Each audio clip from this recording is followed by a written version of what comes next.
Okay. Hello, everybody. Welcome. I feel like I should be the other way around. I feel like there are more people behind me than in front of me, so apologies for those of you who are behind me. My name is Alessandra Galloni. I'm editor-in-chief of Reuters, and this panel is about the future of investing. And I'll very briefly introduce our panelists. We have, to my right, Lynn Martin, president of the New York Stock Exchange, Kai-Fu Lee, CEO of Sinovation Ventures in China, and to my left we have Nikhil Kamath, co-founder of Zerodha India, co-founder with your brother indeed, and John Graham, CEO of CPP Investments of Canada. So I thought I would just begin to set the scene here to ask you, with all the turmoil that we're seeing in the markets at the moment, with the war in Ukraine, with the zero COVID policy in China, inflation fears. Here in Davos, we're talking a lot about possible recessionary fears. So where, if anywhere, is the value for investors? And I thought we'd do a quick lightning round. Beginning with you, Lynn. Well, I think it's important in times like this. Obviously, there's a lot of uncertainty that's weighing heavily on investors' mind, which is why you're seeing some of the dynamics, the volatility in the market. But the advice we give to investors is you're in the markets for the long term. So 3 schools of advice. Number 1, remember that. You're in the market for the long term, and generally a long-term investment does pay off. Number 2, you got to diversify your portfolio. And number 3, you need to do a lot of analysis when you get into a stock, a bond, a commodity, whatever the case may be. And if you keep those 3 things in mind, you'll do fine. And don't worry about the ups and downs and moves that are happening right now, because it will pay off. Long term. Kai-Fu. Well, I think every problem has a silver lining. And there are a lot of great investment opportunities created by the challenges that we face. We know that in the early days of COVID, companies like Zoom, DocuSign did great.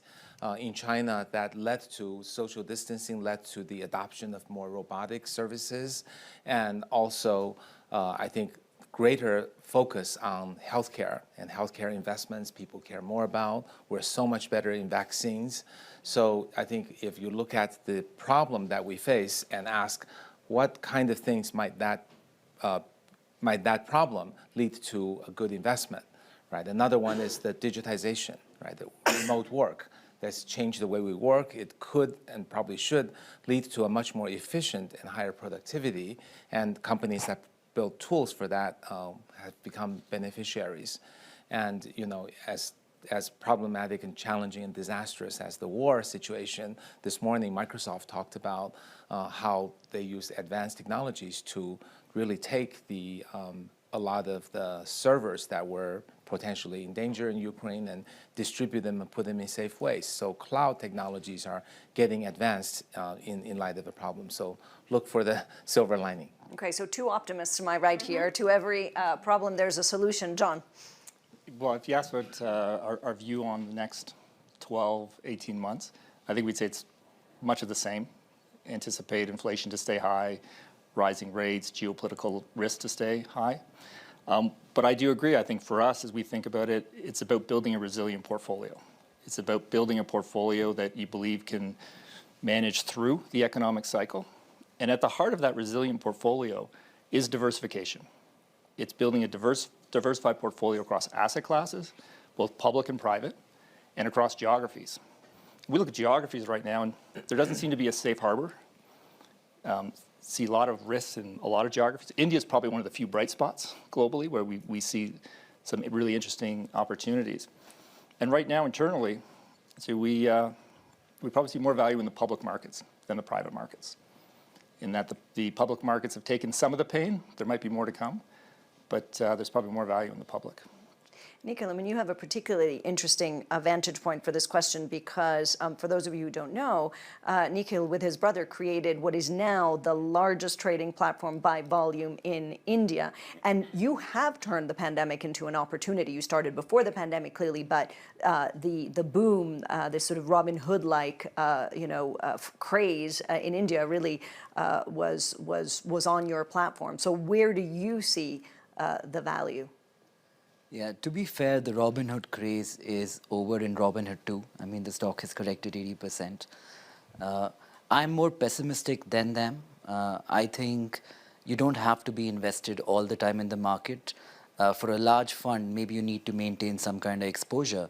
But as an individual investor, you can choose when to be in the market and when not to.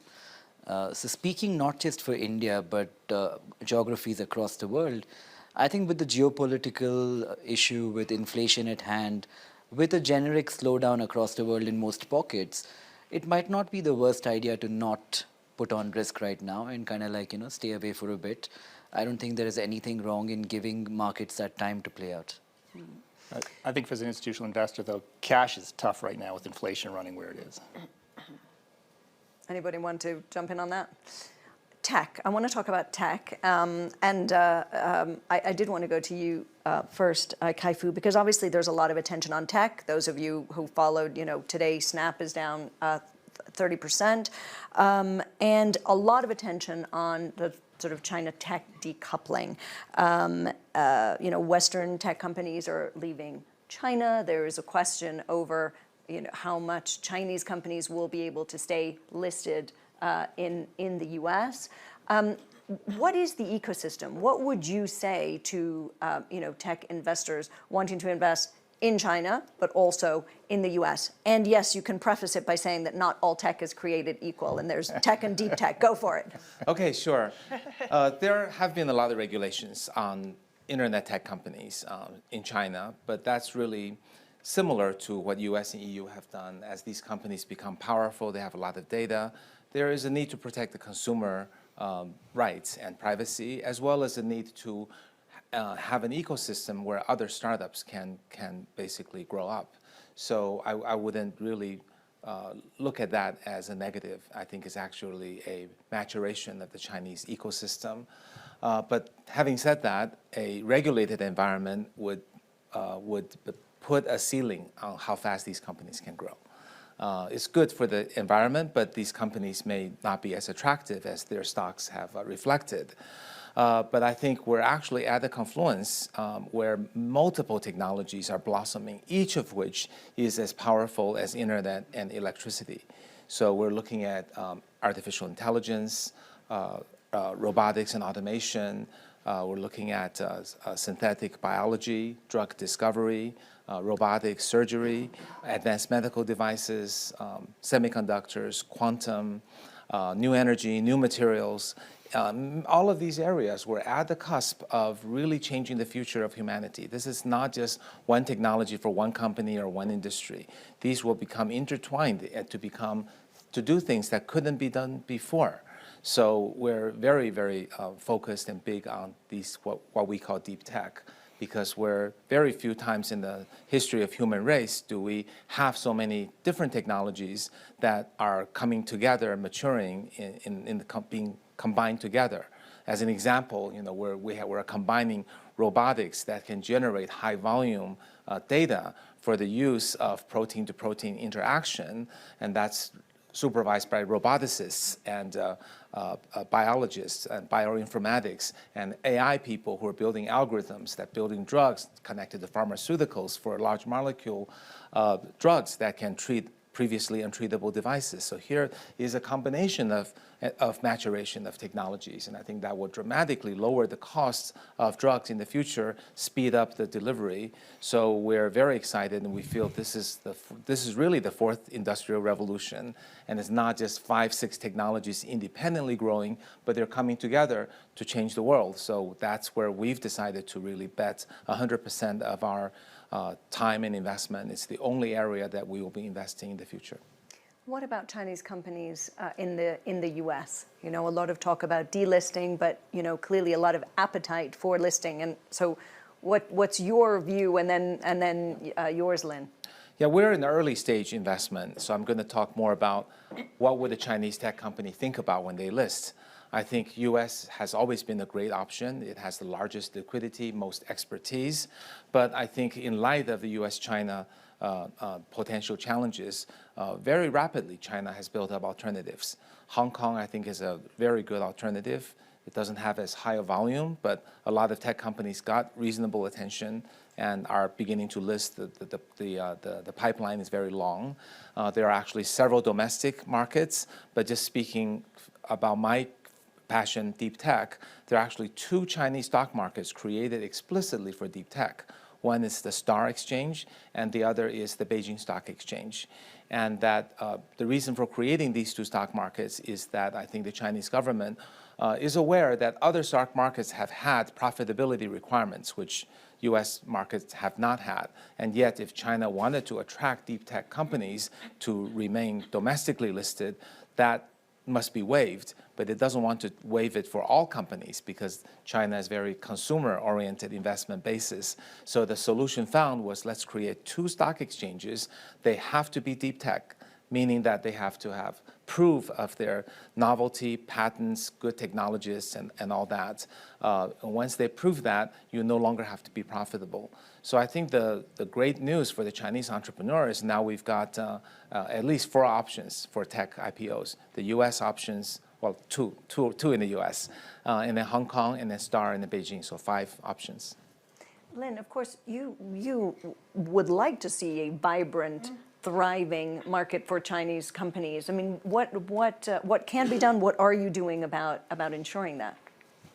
Yeah, I mean, at the end of the day, excuse me, the U.S. is the home to the most well-governed, deepest liquidity, most global investor base out there.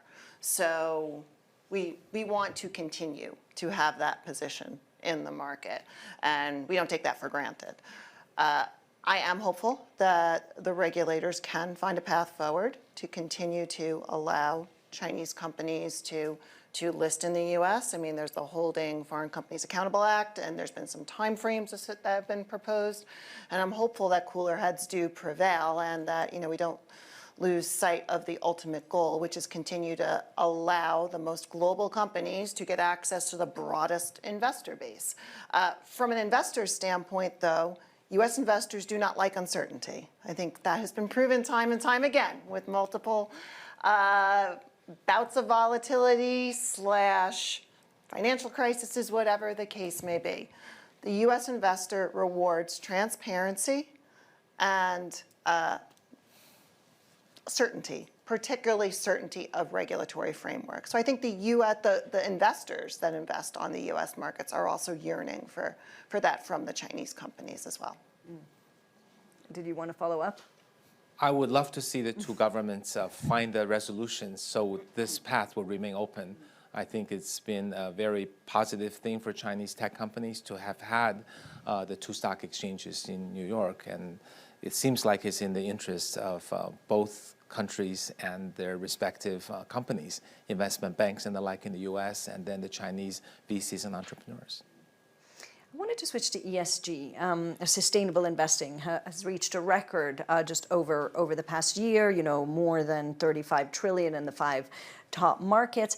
But at the same time, there are questions about what ESG really means, and also questions over whether we should be tracking sort of ESG risk on asset values, and then that means that we're not sort of tracking the impact that companies are having sort of more writ large on society. Elon Musk has called ESG a scam. So, John, you've spoken about sort of balance and, for example, continuing to invest in the energy sector, even while sort of shifting your portfolio to ESG. So what does that mean to you? What does that look like to you? Yeah, we've spent a lot of time on this. I took over this role about 15 months ago. I think most of my time is spent on COVID climate in China. And we've spent a lot of time. And I think we have historically really turned ourselves in knots on ESG. We have a sole fiduciary mandate, and that's to maximize return. So we really sat there and tried to figure out how can we invest in the transition and still fulfill our mandate. And actually, through the past year, the thinking internally, and I think the thinking broadly, has really evolved from looking at climate as a risk to looking at it as an opportunity. And that it actually is probably going to be a generational opportunity. And I've heard numbers today ranging from $2.5 to $4.5 to $9 trillion a year will be needed to transition the global economy.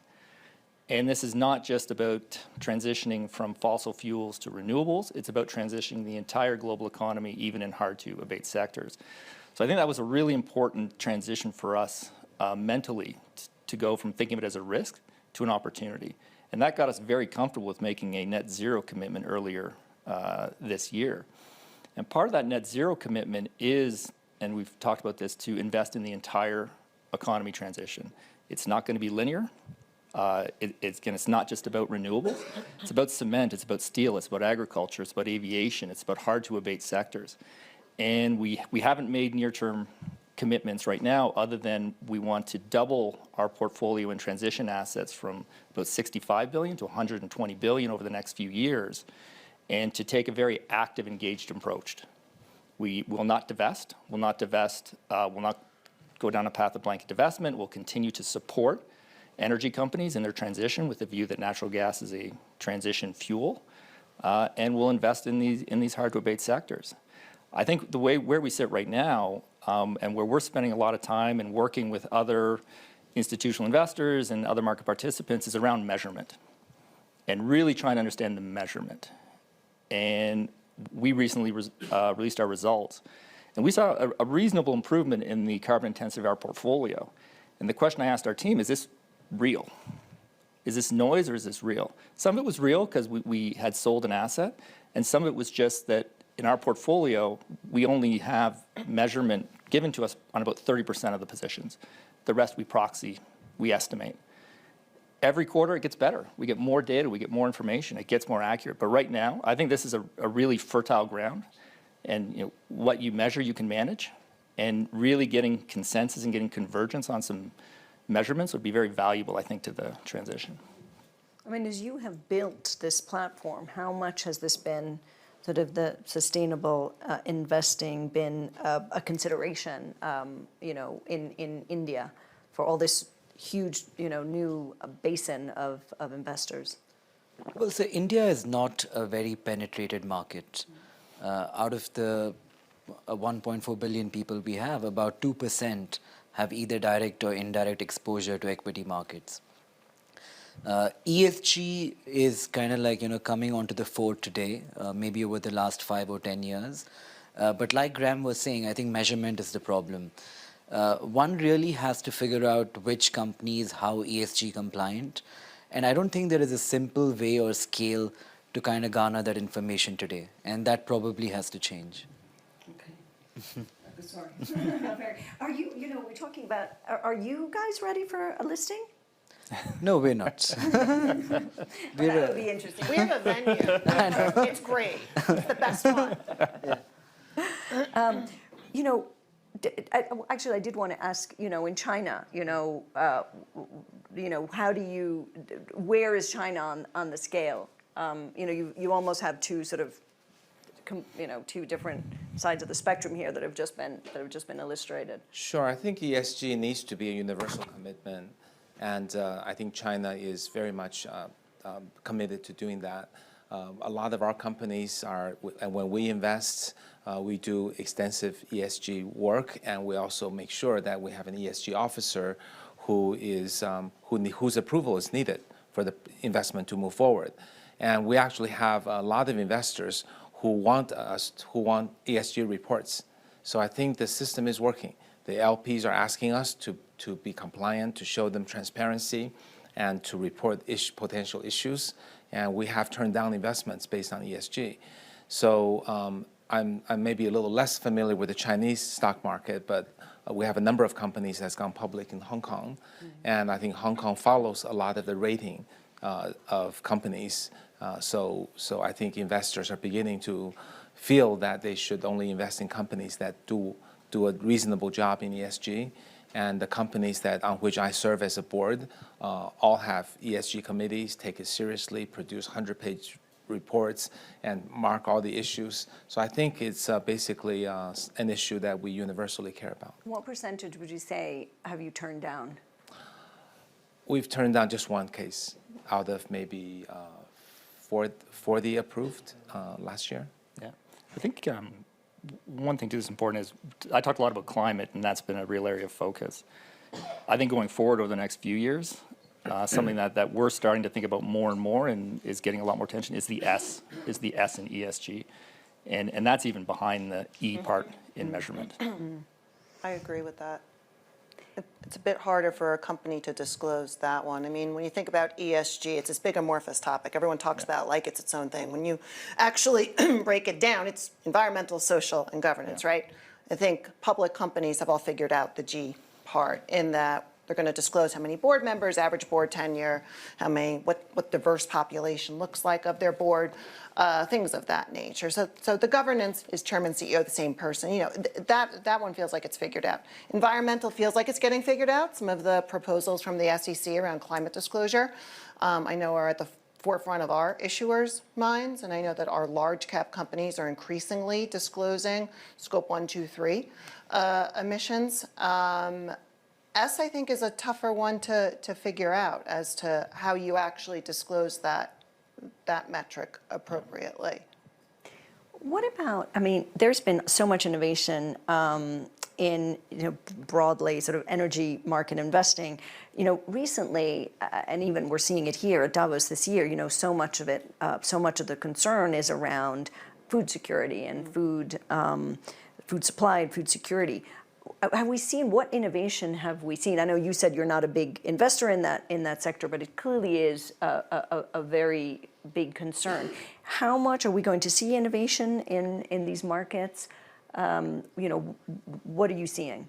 I think you will ultimately see innovation in these markets. If I look at our pipeline of IPO companies and companies that are going to come to market when the market settles down, they are focused on innovating in the agricultural side of the business in particular. Those companies that have actually come out in the last 2 months, though, are all focused on green energy type, and they've been rewarded in the market for the fact that they're focused on green energy transitions, at least the ones that have come out on the NYSE. We just had 3 different IPOs that were focused on the transition to green energy, NuScale Power, Accelerate Energy, and Eve Mobility, all focused on environmentally sustainable practices around energy. And you're seeing that be rewarded. One area at the exchange side of the business, it's our job to provide tools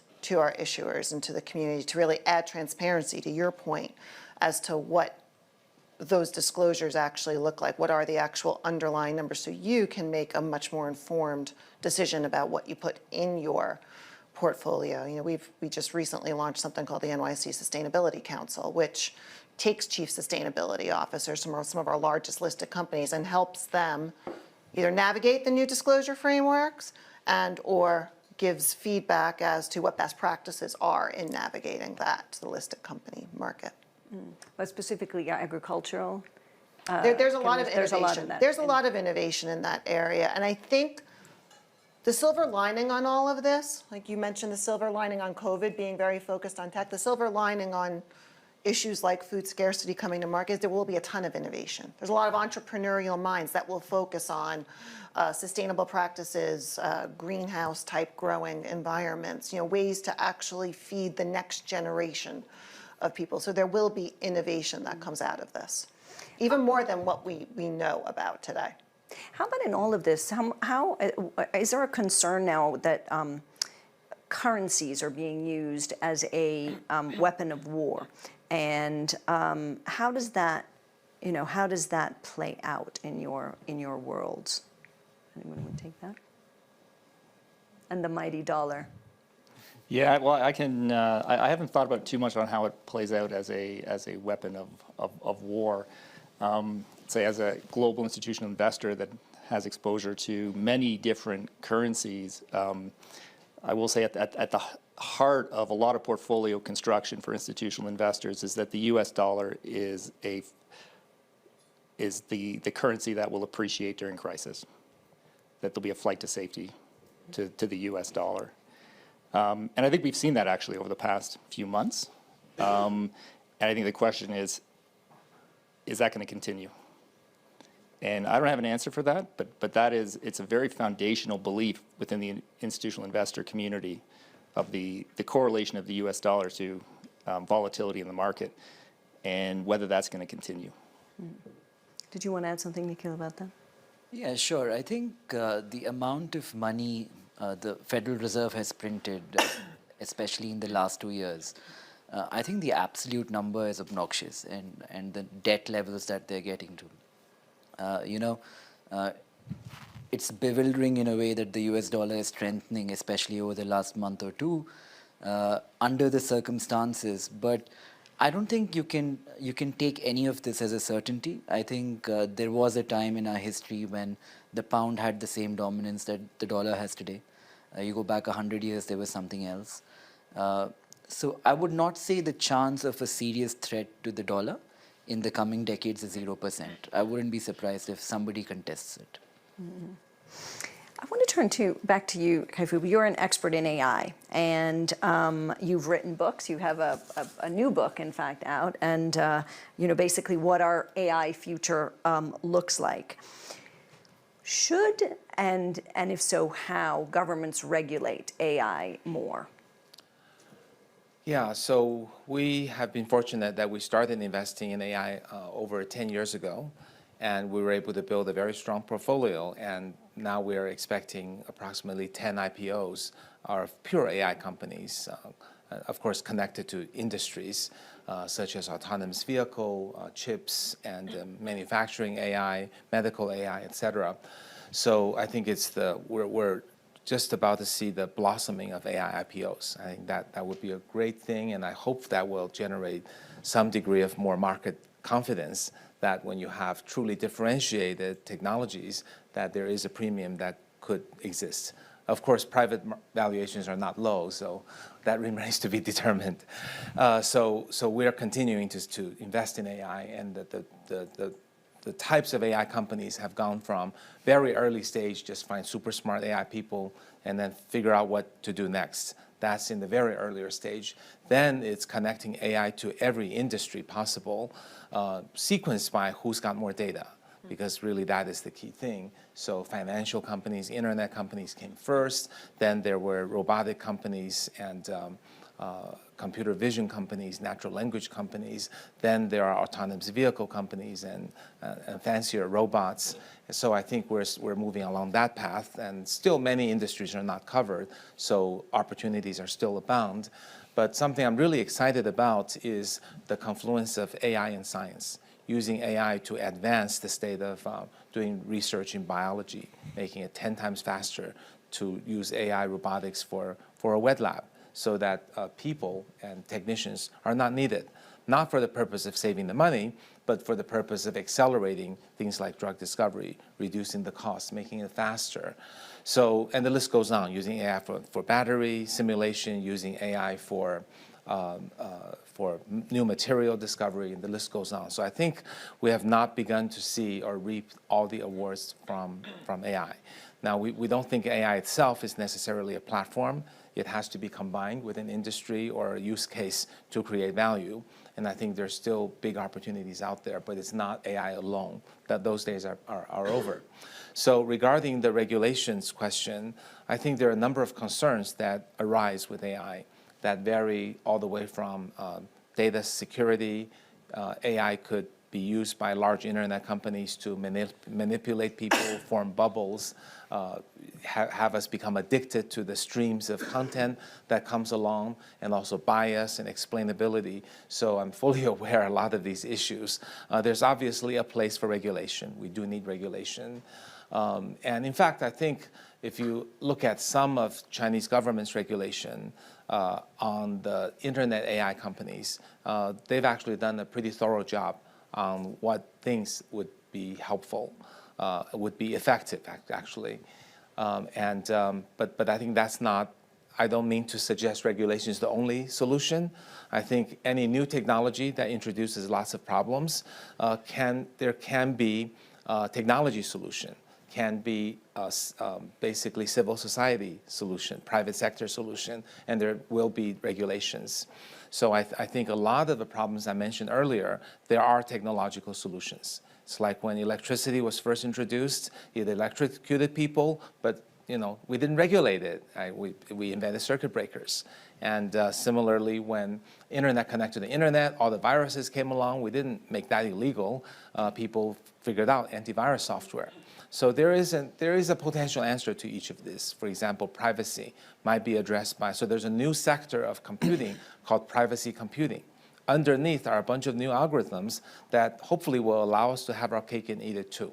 That is, AI can use your data, but they don't get to look at it and keep it, and no human will get it. So I hope this technological path is developed. And then there are actually opportunities for third-party watchdog that can be watching for, say, social media companies. Why not rank them based on their percentage of fake news?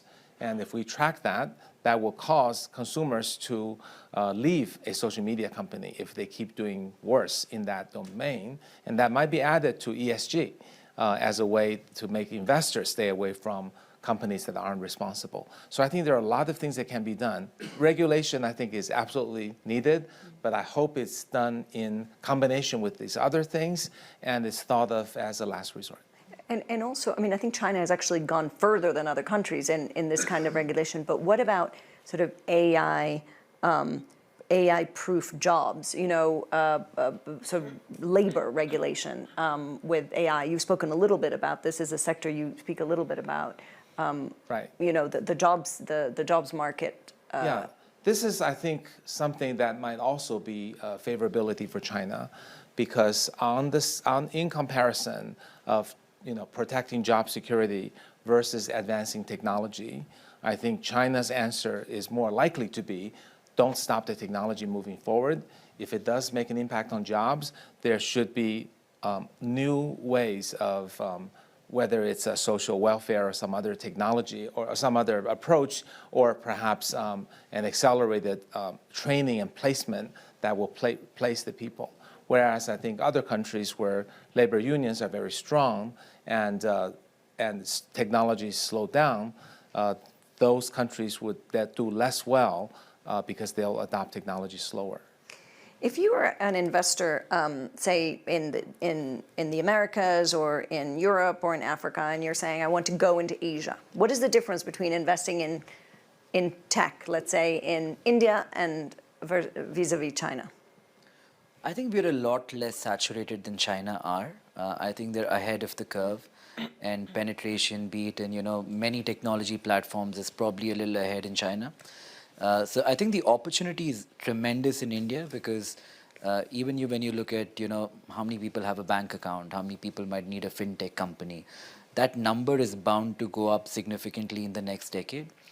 And demographically, we're a young country, and education is probably the biggest concern for the government today, and they're really putting all the gunpowder they have behind it. So I think India in the next 10 years in those sectors would probably do well. And governance? Yeah, I think for the first time in a long time in India, we've had stability. We've had one government, one prime minister for almost a decade now. And that stability is kind of being appreciated by investors across the world. I'm here in Davos now. Anybody I meet here, they might be critical of many geographies in the world, but everybody is really optimistic about India, like Ram was just mentioning. I think a part of the credit for that does go to the stability and governance that we have had. And truly to, I think, totally utilize the India opportunity, I think we will need a stable government for a long period of time. And that seems to have happened over the last decade. Okay, we have 11 more minutes for questions from the audience.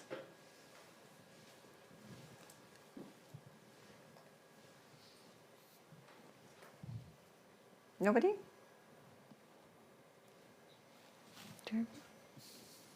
The one person I know in the audience is asking a question. I wonder if that's a coincidence. So I'd be interested to know, my name's Jeremy Garrett-Cox, I'm from the UK. I'd be interested to know your perspectives from an investor angle as we approach some of the target dates on, in relation to environmental element of ESG. How will your investing behavior be impacted by that, and will that be part of a driver towards ensuring that the changes needed to happen actually happen? In other words, can they be more active players as opposed to just saying, leave it to government? Yeah, and do they see the pathway to actually becoming increasingly active and participating in this as the need arises? Because all these deadlines are in stone now. Yeah. So today we had the governors' meeting where Secretary John Kerry and several other experts came, and Mark Carney came and spoke about ESG, and they've really enlightened us on the progress that they have made and the papers that they will be releasing to us, which will give a clearer blueprint for what are the expectations, how to do a better job, and I think each of us have committed to taking that very seriously. Yeah, maybe I'll say a couple words there, and I think and I assume you're talking about 2050, but what are we doing in the near term, and what are we doing in the near term to get carbon out of these companies in the near term? And again, I think there's actually been a little bit of a evolution over the past couple of years, just in thinking that we have a framework that we use, we call it our abatement capacity framework, of looking at a company and saying, how much can we abate today? Basically, just the low-hanging fruit, and then in an escalating price of carbon, how much can we take out of the company? And then what is the residual carbon that is probably going to require some type of innovation or invention to remove? And we were just looking at one company recently, and we could pretty much get to removing 85% with available technology today. And so the message is, do it. So take it out now. Before, I think there's a little bit of a binary attitude of we can't get it all, so we won't get any. And I think what we're trying to do is we recognize we can't get it all out in some of the companies because the technology's not there.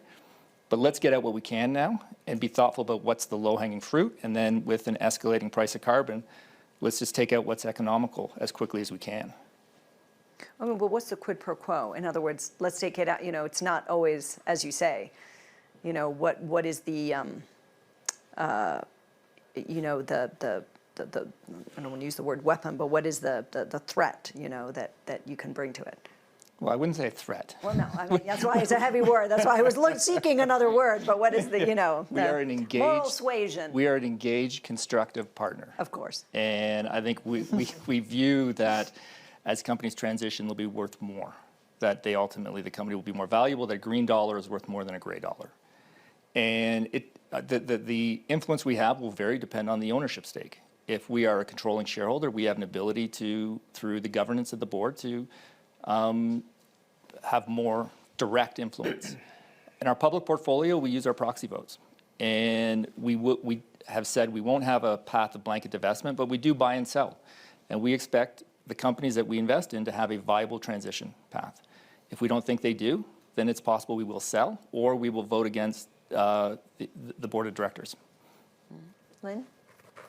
I mean, I think you're seeing investors voting with their dollars already. That's why you've got the ESG tilted funds, the ESG tilted indices that have come out, gained a lot of popularity. And you see $1 in $3 going into those types of funds now that it's been proven that they're alpha generating. Mm-hmm. So I think you're already seeing investors voting with their investment dollars on the companies that have been quicker to address the issues. Second row, hand up went first. Thank you. I'm Deborah McCoy with Bain & Company. I'm interested in regional policies that are being set that might impact global public markets, specifically the EU taxonomy, which includes in it definitional terms, so companies will have to share some information, and investors will be asked to classify funds based on that information, perhaps for Lynn, but maybe others. What do you think about a framework like this and how it would impact public markets in the US over time? I think there needs to be one common global framework. Otherwise, everyone's disclosing different pieces of information, and the cost to actually just tell everyone what you're doing starts to significantly increase. So we're supportive of, harmonization of standards. It makes for the ability to compare apples to apples also, as opposed to different frameworks causing different anomalies in the data. Or arbitrage. Or arbitrage, yeah. Or, the threat of a company disclosing something that may have the appearance of greenwashing, which was not their actual intent. Did you have a follow-up? No, I thought you were about to say, go ahead, and then we have a little bit of time, that's okay. I suppose the perhaps deeper question is that the European Union Commission would like to define what is sustainable and what is not sustainable as a matter of policy, ends up being reasonably different than any of the voluntary classification systems or even ESG data providers making their own methodologies available. So once we get into the realm of regional policy hitting capital markets, I suppose I wonder if there are other unintended consequences of that. And we see taxonomies coming not just from Europe, but from other parts of the world. How are you thinking about that as an exchange? I think that's pretty much true for any form of regulation. There's the regulatory arbitrage type consideration that you do need to consider. Is one regional policy and the requirements on a company in a certain region more restrictive, and then ultimately that causes a company to incorporate somewhere else and go public on that jurisdiction. You never really want to be in that scenario. You don't want companies to make that decision for that reason. So, I'm hopeful that there will be a global framework that does get established, like has been established for some of the financial disclosures that have gone through, or an information sharing type arrangement across regulatory jurisdictions. Gentleman in front.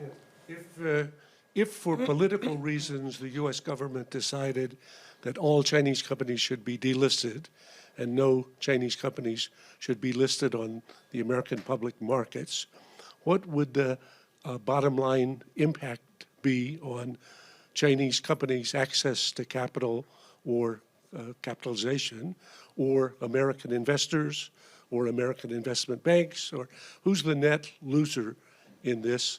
Or does the money ultimately find its way to the investors, just not through New York? Okay, Lynn and Ken-Fu, because you started on this path, we touched upon this before. Well, I think everybody's the loser, right? That's what I was going to say. Investment banks in the U.S., the investors who have more options, especially in light of the potential Chinese companies in tech that can do extremely well.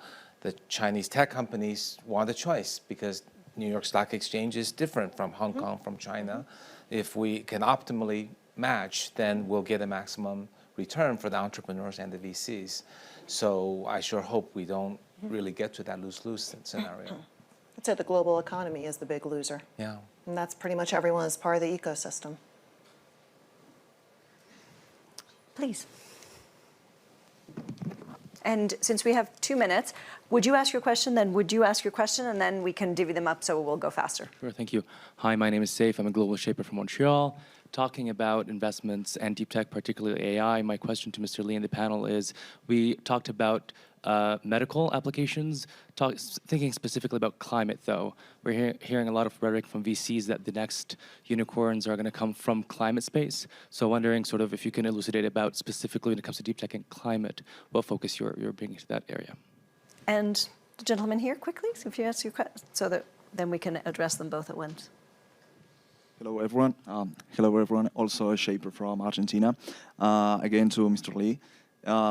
We talk a little bit about AI, and we know we live in an age of AI, CGI, deepfakes. So how can companies actually prevent getting attacked by these sort of attacks eventually? When how can fake news like this, if any of us gets a deepfake saying like, oh, my company is going bankrupt, you know what investors will do. So you can always flag a video on a centralized platform, but what do we do once it gets mirrored and it goes to a decentralized channel? Thank you. Okay, two really hard questions. Yeah, so in terms of And you have 40 seconds. in terms of climate, we're most excited about advances in technologies like solar, batteries, going beyond lithium to sodium, hydrogen. I think we have a lot of room to go to make new energy even more economical, and that will be a strong driver for people to invest and use it. On deepfakes, read my book, AI 2041. I have a story. You did read it? Yeah, so it's extremely difficult. I think in addition to having websites that do extra check, have the catching algorithms for them, I think we also need to accept as world citizens that just like when we see someone post something ridiculous, we question, is that real? Can I verify it? When we see videos that look real in the future, we have to learn to do that too. Great. Well, on that note, and we do that all the time at Reuters. We always verify. So there you go. On that note, I will close this panel. Thank you to our panelists. Really a great discussion, and thank you to all our audience.